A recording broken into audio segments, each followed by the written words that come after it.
You have very strong feelings how a grown-ass woman should show up in the world. A grown-ass woman shows up in the world. And that means everything from the way we walk, to the way we talk, to the word choices that we make. A grown-ass woman, if I could put it in a single sentence, she owns her shit.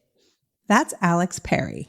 Alex is an author, speaker, and communications expert who helps women show up as their authentic, powerful selves. Today, you're going to learn all about the signs that you, yourself, might be showing that you have a confidence problem. But here's the good news. There are simple ways to fix it. Plus, Alex will share some communication tips that will be an absolute game changer this holiday season. You'll be able to deal with grandma and those stories she will not stop telling. You'll be able to deal with that uncle who won't stop with the political commentary. You know the people I'm talking about. Alex has your back. This is the Grown-Ass Woman's Guide. I'm your host and guide, Jackie McDougall. Grown-ass women are notorious for getting it all done, especially when under pressure. And that's never been more true than during the holiday season. But what if this year we took care of ourselves first? It's no secret that we give better when we feel better. And Kindra is all about helping us feel our best selves, mind and body. Give yourself the gift of Kindra's science-backed products, education, and community to help you thrive through the holidays. Don't we all deserve that? Get 20% off at ourkindra.com with promo code GAW20. That's ourkindra.com, promo code GAW20. Before we dive into today's much-needed episode, I wanted to share a little something happening over at grownasswoman.guide. Our holiday gift guides are packed with ideas for the grown-ass woman on your list. And if that includes yourself, no judgment here. Gifts for the active woman, the career-focused entrepreneur, and a few self-care splurges that will bring joy to your world. Visit grownasswoman.guide for more. Happy shopping! Today we're talking confidence, but I think it's in a way that you haven't heard before. That's really impactful, really insightful, and will be extremely helpful for you today, tomorrow, and for years to come. And when I say confidence, I'm not talking about self-esteem. In fact, that's a distinction Alex Perry made that really opened my eyes. In your Facebook group, you did a video one day where you talked about self-esteem versus confidence. What's the difference? We get this mucked up in our heads all of the time, say, oh, you have low self-esteem. So confidence is the belief in your skills or your abilities. For example, I can feel confident about my ability to speak. I do not feel confident about my ability to downhill ski. I could feel confident about my ability to downhill ski if I went out and practiced downhill skiing. Right. I live in Indiana. The chances of that happening are pretty nil. Self-esteem, on the other hand, is the estimate of your worth. It's really easy to remember because estimate, your self-esteem is how you estimate your worth. And what I say is that everyone's worth is 100% because you are a living, breathing human being. Therefore, you have 100% worth. Now, we live in a hierarchical society. Ugh, that sounded terrible. Hierarchical society. Jackie, I speak typo.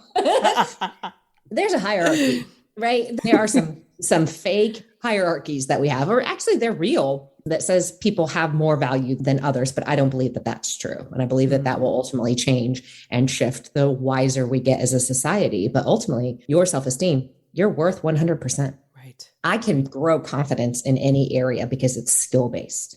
I just want to sit with that for a half a second. Self-esteem, we're born with it. We are born worthy. We come out of the womb worthy, self-esteem on point. Confidence is what we get from actually acquiring a skill in some way. Yeah, absolutely. It's so simple. Why are we overcomplicating that? That's a whole different podcast. Right? Because we're humans. It can't possibly be that easy. It can't possibly be that easy. Yeah. There has to be something wrong with me, or I'm somehow fragile or broken, or I can't address the thing that I need to make progress on, which isn't true. You have to make intentional choices. And how do you coach your clients to make those intentional choices? The first place I start with clients is how they think about themselves. So I often say, you can tell how someone feels about themselves by the way they talk. Mm. Head trash, negative self talk, call it what you want, imposter thoughts tend to leak out eventually if you talk to someone long enough. Mm. Most of the time we come walking in the room with it. We're like, I'm such a mess today. Excuse me, I've got stuff on my shirt that you would have never noticed had I not pointed it out to you. I come in apologizing for my behavior or my presence or whatever, some aspect of myself. I come in that way. So when I start to work on someone's confidence, it's an inside out process. And so the first thing you've got to practice is how you talk to yourself and how you shift and shape that. Okay. So what's the difference? Someone might walk in and be like, hey, I got my lunch on my shirt or I spilled coffee or whatever. And you're like, she's just like us. She's so approachable and relatable. How do you know the difference between that and she's putting her flaws forward first because she's not confident? Well, on first blush, it's going to be really hard to tell.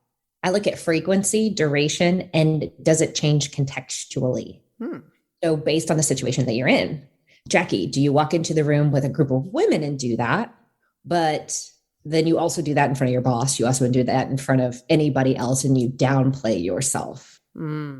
That makes sense. That's actually really powerful because I would never walk into a meeting and be like, look at the coffee all over. But I might walk into a group of girlfriends because it's a relatable way to connect with other people. Like when you say, I speak in typos, that sort of, because you are so accomplished, you have so much experience, you're a wonderful speaker. And so when you say that to people, they're like, okay, she's not just up here and I can't relate to her. It sort of evens the playing field a little bit. Yes. But you would never walk into a corporate event, would you, and say that? Or would you? I would. I would because I'm me. So from a context space, yes, I do. I do that at corporate events. I do talk about that. What I do though is very limited. So I then make sure whatever's coming next backs me up from a credibility standpoint. And I don't perseverate on it. I don't keep repeating negative things about myself over and over and over again. So a little bit of self-deprecation, a little bit of humor is okay. But a lot of it sounds awkward. It makes me uncomfortable when you start pointing out everything that's wrong with yourself. Then all of a sudden I'm like, you don't feel good about who you are. So how am I going to feel good about who you are if what you are doing is downplaying your skills? Right. That makes perfect sense. There's maintenance in every aspect of our lives. We know this as grown-ass women. And in fact, the more grown-ass you are, the more you realize how much maintenance is required. Why is there hair growing out of my chin? I don't know, Jackie. I don't know. And I also know that the more I know as a grown-ass woman, the more I know that I need to know. Yes. Isn't it fascinating? At a certain age, we thought we knew it all. And now I know that I'm just scratching the surface. So talk to me about maintenance.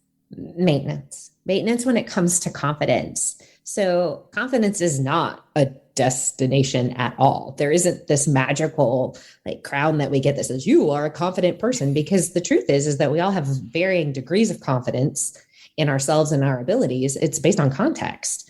So in order to feel confident every day, we've got to be checking what are some warning signs that I might be running into a confidence problem? And then what do I need to do to address that?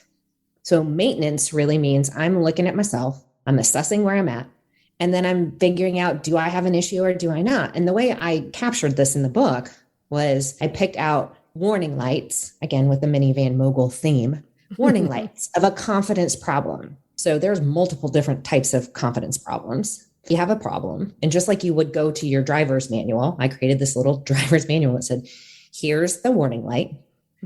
Here's a story about how I've experienced this because I live this. I am my own content all the time. And then here is a solution or a way to address it. And just one, because we're all busy grown-ass women and I don't have time. I did it like a driver's manual because I don't have time to read the whole damn thing. Just if I am struggling with over apologizing, that's a warning light of a confidence problem, then I want to be able to flip to that page. I want to be able to know somebody understands, and then I want to be able to do something about it. So that's what I created. Right. That's amazing. And so apologizing too much, that's definitely, right, the warning light of a confidence problem. What are some of the other warning lights we should look for? So a big one is perfectionism. wanting everything to be perfect and not doing the damn thing because of that. Yes. What is your definition of perfectionism? Perfectionism is wanting everything to be perfect. So I actually sabotage getting the thing done, and I never address it. The story I tell in the book is I took my daughter to Disney World when she was 5 years old, right? Like the trip. I worked extra weekends. I saved up all of my money. We went to the Polynesian. Like it was a week long, eat ice cream every day kind of adventure. And I took 1,000 pictures and I bought the album and I bought all the stickers. And I'm like, I am going to make the best Disney scrapbook for my baby. It's going to be the best. And I'm just so excited. And I still have that Disney album, all the stickers, and none of the pictures printed because I worked it up in my mind so much that it had to be great that literally for years upstairs in my closet, like this closet where I'm nodding my head, all still sitting there because I'm like, I don't know where to start now. And if it doesn't turn out great, then it's going to suck. And so really what I have done is created this non-entity thing. My daughter is now 16. 11 years later, I haven't touched the dang album because I worked myself into it's got to be perfect or it doesn't have value. And the truth is perfect doesn't exist. Right. And what is the perfect scrapbook anyway? I don't know. Yeah. I don't know. That's so interesting. Yeah. What am I comparing that to? I know people that scrapbook and have beautiful scrapbooks. So there's something in there with that. But just the idea of getting started, it's paralyzing. Yeah. That is one of the things that I do regularly with myself and my clients when they say, oh, I can't do this because it's not good enough. It's not enough, right? I love talking with women who feel like they're not enough in one or more areas. And the first thing I do is say, well, define to me what enough looks like. So define to me what a perfect scrapbook would look like. Right? It would be in perfect chronological order. I wouldn't have missed a single picture. Everything would be neat, straight. There wouldn't be any glue marks, no thumbprints. Yeah. And I'm not a detail person. So I set myself up for a task that I knew I wouldn't even enjoy. Now maybe you could do it together with your daughter and reminisce. She doesn't remember the trip. That's the other piece. So we get so worked up in our brains and she doesn't even remember. She's like, I don't remember that trip. I'm like, I literally bled tears doing that trip for you. Isn't parenting a joy? So fun. So let's go back to some of these confidence problems or signs. So we've got perfectionism, procrastination, comparison, over apologizing, people pleasing. Can we stop there for a moment? People pleasing is a huge sign of a confidence problem. Tell me more. If we are doing things and saying yes to make other people happy because we don't feel confident in our ability to say no, there's a problem. When we are constantly seeking outside affirmation of our skills and abilities through the act of people pleasing, I'm going to do this. It's going to make you laugh. And then I get the affirmation that I need. And then I feel better about myself until that laughter goes away. And then I need more. There isn't anything inherently wrong with people pleasing. It's when it becomes a necessity for you to feel good about who you are and your abilities. Yes. Pleasing people is a great thing. Pleasing people at your own expense is not so good. Right. And so being confident in your own needs over the needs of, or at least on par with the needs of others is key. Yeah. How do we do that? Start by saying no. We're terribly afraid to say no because it might disappoint, let down, frustrate, anger somebody else. Yes. Which then inherently puts us in a place where we are going to do something at the cost of our own needs, wants, feelings. And that's not healthy. So it starts with saying no. And where I would start with a client, you probably would too, is start with low stakes scenarios. Like when your kid asks you to get a glass of water for them, right? You know this, you have children who are mobile. They walk, they know how the faucet works.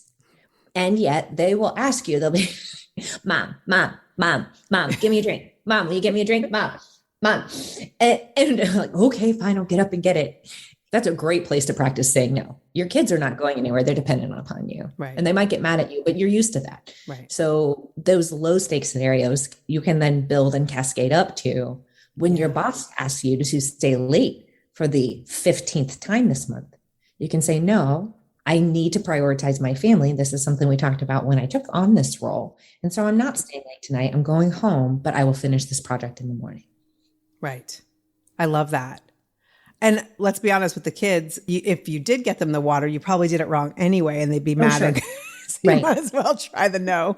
Where's the ice? This is the wrong cup. You know, I only drink out of plastic. And we're Exactly. so good at it. Like as women, we're so good. We're so attuned to people's needs that we people please just by our very natures. Yes. So learning to say, I'm going to do this for me. Like, what do I like? I don't know. Do we have the conversation about talking with women who don't even know what their favorite color is? Wait, talk to me about that. There are women out there that you come across who don't even know what their favorite color is. Yeah, they're so used to looking at or asking for other people's opinions, thoughts, that they're like, I don't know what I like. I don't, I just do whatever. I just go with the flow. They don't think about their own needs, their own likes, their own preferences. Here's a better example. Go to a restaurant and there'll be, I just don't know what I want. I don't know what I like. I don't know what to do. What should I have? If I have this, it's going to be like that. And that's not really people pleasing, but it's that sort of mindset that I don't even know what I like or what I want because I'm so attuned and so busy taking care of other people. Right. And I think many of us are afraid to get it wrong. If I order the salad and then I see somebody eating the chicken piccata, I'm like, oh, I should have gotten that. Do you ever notice that? Oh, there's this inability to have gotten the decision right, even though just get the other one next time. yes. It's not necessarily perfectionism. It's similar to it, but it's more, I'm afraid to make a choice because what if it's not the right choice? Self-trust, I think. Yeah. Trusting yourself, trusting in what you know. There's a lot of doubt that gets placed in our brains from the time we're young. Right. And we are taught, like think about industrial era of education. We go as these little kindergartners into school and we're taught very quickly there's a right and a wrong. Well, there are very few right and wrong, right? There's very few right and wrong. Like a salad is no more right than chicken piccata. Right. Like there are options and that you might make choices based on who you are and what you like and what your preferences are. But this whole right, wrong, yes, no, that kind of binary thinking gets us into a lot of trouble. So you mentioned comparison. I find this to be so prevalent, especially with social media. And I hate starting any conversation with like, because of social media, because it sounds like get off my lawn. Yeah. But there's so much comparison out there. Look at what this person's doing. Look at what that person's doing. You could be starting a new venture, creative project, business, and you're looking at someone who's been doing it for 12, 15 years, and you're like, look at them and how successful they are. So Right. That to me is definitely a sign, as you said, of a confidence problem. But how do we really look intentionally at comparison and know that we're doing it? And what can we do to stop it? First of all, you can reframe comparison. When you start looking at something and we go into they've got this, they've got that, and they're so much better than me. You can ask yourself the question, what do I like that they're doing?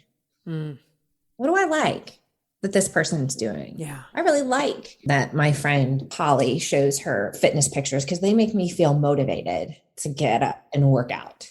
The other thing you can ask yourselves, is what I'm seeing real?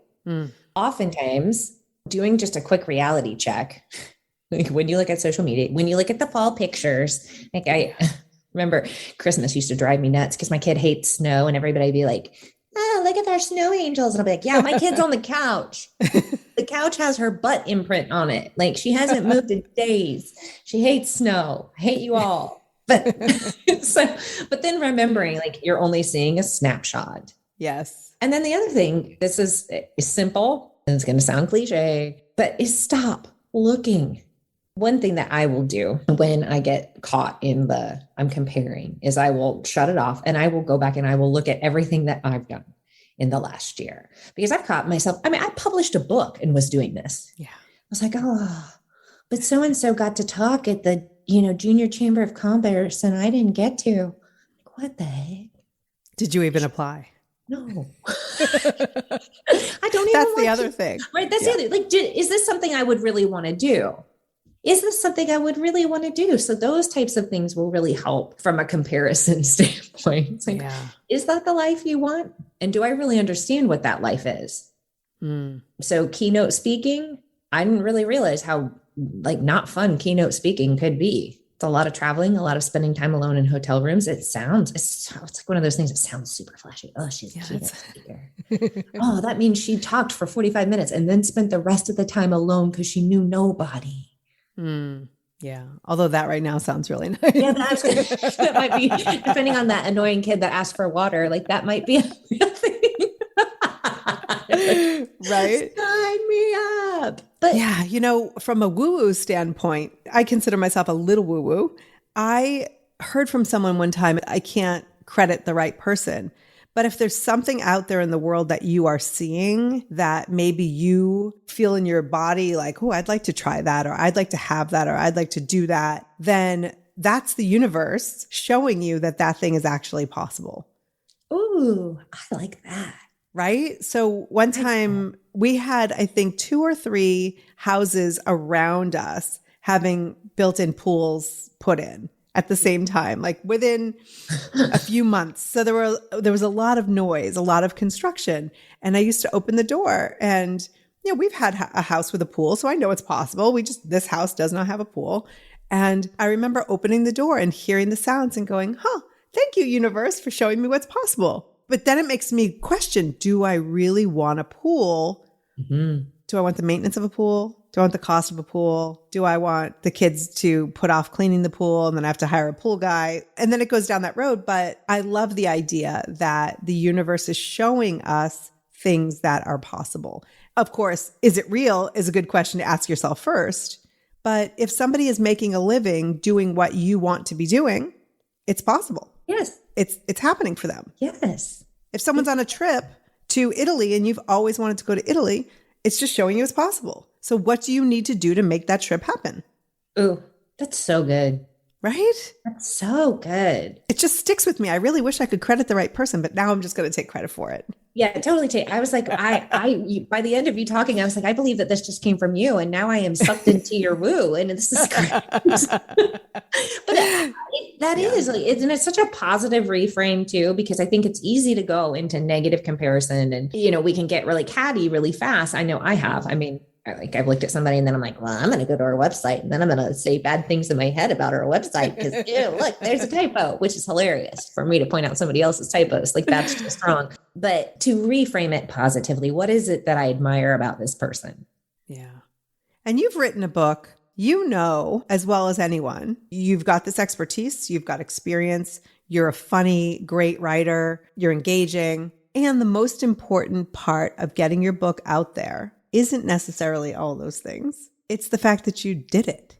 Yeah. Because there are people who are out there who are also creative and funny and they have an expertise and experience and all of that. And they don't have a book. Right. And so it's easy for someone without a book to say, well, I'm not Alex. Maybe you're not Alex, but what Alex did that you didn't is actually the work. Yeah. And that's really what stops most people is like just doing the thing. Taking the action, taking the step. You and I are so aligned in that. Scary, messy, hard. And it is scary, messy, hard, and ugly and wobbly, like when a toddler first takes their steps. But the more you do it, the better you get. Right. Can you imagine if a toddler fell down trying to learn how to walk? They just go, that's it. I'm done. That's it. Carry me. Yeah. Carry me for Not the doing rest this of my anymore. Not doing this anymore. Because they don't even think about it. They don't have all that extra programming. They just get up and try it again. Yeah. They see the cookie on the other side and they're like, oh, I'm getting up again. There's a cookie. I'm going for that cookie. Yeah. Go for the cookie, Jackie. You go for the cookie too. I'm going for the cookie. We're going for the cookie. Let's do it. Now that's the title of the episode. Go for the cookie. Go for the cookie. Speaking of cookies, this time of year, we are experiencing a lot of people through the holidays that maybe we weren't experiencing throughout the rest of the year. Yes. And between the baking and wrapping, some of us also have personalities to navigate. Sure. Family members, coworkers that maybe you're working remotely and there's going to be some sort of event where you get together. Other people who maybe you prefer or don't prefer. Where does confidence and, more importantly, language come into play when we are about to reconnect or connect for the first time in 2 years with people that maybe we don't feel so confident being around? That is a really good question, Jackie. I love that. Start with a game plan. Think about it for a minute. We plan very carefully these events. Mm-hmm. So we plan where we're going to meet, what we're going to do, what sorts of activities there will be.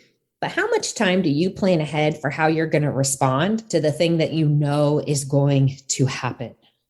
Grandma's going to tell that story that makes you incredibly uncomfortable. She's going to do it. And you are either going to sit through that miserably. Maybe you're going to have a glass of wine and like storm out of the room. I don't know. It probably goes on a whole variation. You're going to pull your husband aside and say, I want to get out of here because your mom keeps telling that story and I can't take it. I don't know where you fall in that. But if you stop before you ever get there and plan for how you're going to communicate during the particular uncomfortable thing that's likely to happen, because that's what happens when we get around other people, then you can address it with confidence. And let me tell you a little bit about what that practice looks like. Okay, great. So it looks like anticipating and then determining what you're going to say that's going to reflect you and that other person in the best possible light. So, hey, Grandma, I know you love to tell that story, but that's really embarrassing for me. So if you don't mind, let's talk about something else and change the topic. It takes effort and you have to practice out loud, but you can absolutely plan for it. That's a great idea. Knowing that grandma's going to say that to prepare in advance, that makes perfect sense. Or maybe you have that coworker who has a few too many and then says personal things that you don't necessarily want to hear. That makes perfect sense. Is there ever a time where we should just keep our mouths shut and not communicate at all? Sure. Lots of times. Political debates, religious conversations, anything that's controversial that you know is going to be a no-win conversation for anyone. Absolutely. If you know that you can't talk about vaccines with Uncle Charlie, then why on earth would you bring it up or participate in the conversation if Uncle Charlie comes at you with it? Being prepared to say, I'm not going to talk about this and walking away and practicing being quiet is also equally as important as what you might say in response. Because oftentimes we're like, I'm going to try to convince Uncle Charlie. Well, Uncle Charlie's not going to be convinced. Yes. No amount of Facebook posts and text messages and articles sent, Uncle Charlie's made up his mind. So you might as well enjoy time with Uncle Charlie and talk about putt-putt and stay away from the vaccines or whatever it is that gets the other person charged. Yeah, that is a great, great point. And I think if we prepare, like you said, in advance, that we are not going to respond to Uncle Charlie, that's going to make all the difference. Yes. Give yourself an escape route too. So you can tag a cousin, a friend, have somebody that's willing to step in and pull you away or break up the conversation, interject humor. There's generally somebody in the mix of coworkers or family that can break the tension. And so if you warn that person in advance, hey, if you hear this happening, can you pop your head in and shut it down? Right. It's a great way to negate stress during any conversation, but especially the holidays. That's fantastic. Where does confidence come into play when it comes to some of these relationships? So if you're walking into a holiday party of some sort with people that you're not necessarily comfortable with or that you're not looking forward to seeing, is confidence part of the equation of how we're showing up? Absolutely. Because if you're already thinking about, so this goes back to that, what am I thinking? If I'm already thinking that I'm uncomfortable, I'm likely to show the physical characteristics of discomfort. Planning ahead, thinking ahead before that event and thinking about, all right, where are my points for success? Like, where might I feel good? Where might I start at this party where I feel at least a little bit more confident than others? So for example, I might be more comfortable talking to the VP of an organization versus going straight for the CEO. So you start where you're most comfortable so you get some easy wins in your pocket and then build up to the more challenging stuff. But if you're telling yourself it's going to be hard and uncomfortable, then you've got to change that thought immediately. Right. Immediately. It all comes back to mindset, doesn't it? What you focus on expands. It's just the truth. And like the other 11 months out of the year, the only person's behavior you actually have control over is your own.